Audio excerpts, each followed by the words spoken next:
नमस्कार, मैं मंजुली प्रधान आप सबका स्वागत करती हूँ IIMT मीडिया के विशेष कार्यक्रम हिस्ट्री ऑफ द डे में। दुनिया भर में आज के दिन मनाया जाता है फोटोग्राफी दिवस।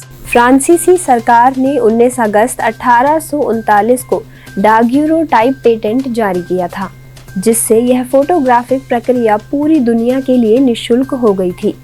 इसी उपलक्ष्य में प्रतिवर्ष 19 अगस्त को विश्व फोटोग्राफी दिवस मनाया जाता है। इससे पूर्व पहली स्थायी फोटोग्राफिक तस्वीर 1820 के दशक में हेलियोग्राफी प्रक्रिया के माध्यम से बनाई गई थी। इसका आविष्कार जोसेफ निशेफोर निप्स ने किया था।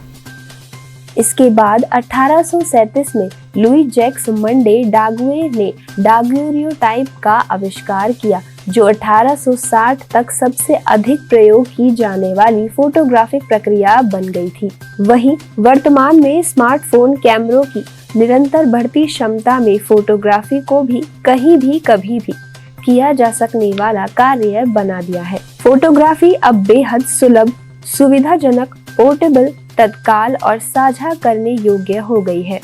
इसके चलते हर साल 1 ट्रिलियन से ज्यादा तस्वीरें ली जाती हैं और हर दिन सोशल मीडिया पर करोड़ों तस्वीरें अपलोड की जा रही हैं। आज के दिन ईस्ट इंडिया कंपनी ने ढाला था रुपए का पहला सिक्का। 19 अगस्त 1757 को ईस्ट इंडिया कंपनी ने कोलकाता में रुपया का पहला सिक्का ढाला था। इस सिक्के को बंगाल के मुगल प्रांत में चलाया गया था।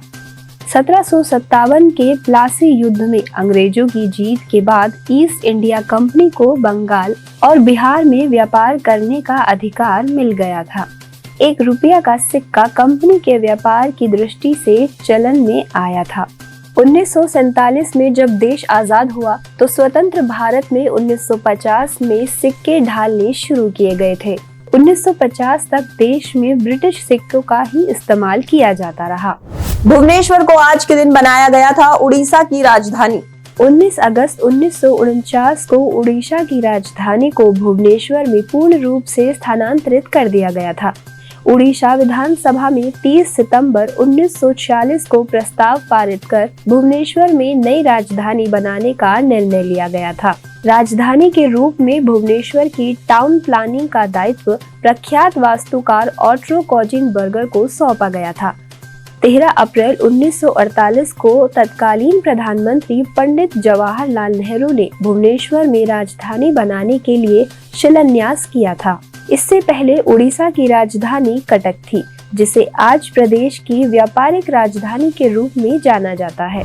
अफगानिस्तान ने आज के दिन किया था स्वतंत्र होने का ऐलान। 19 अगस्त 1919 को हबीबुल्लाह के भतीजे अमानुल्लाह खान ने अफगानिस्तान का सिंहासन संभाला। उसने गद्दी पर बैठते ही ब्रिटेन के खिलाफ मुहिम छेड़ दी और अफगानिस्तान को स्वतंत्र घोषित कर दिया। इस पर अंग्रेजों और अफगानियों के बीच युद्ध शुरू हो गया। बाद में एक संधि के तहत ग्रेट ब्रिटेन ने अफगानिस्तान को पूर्ण रूप से आजाद कर दिया।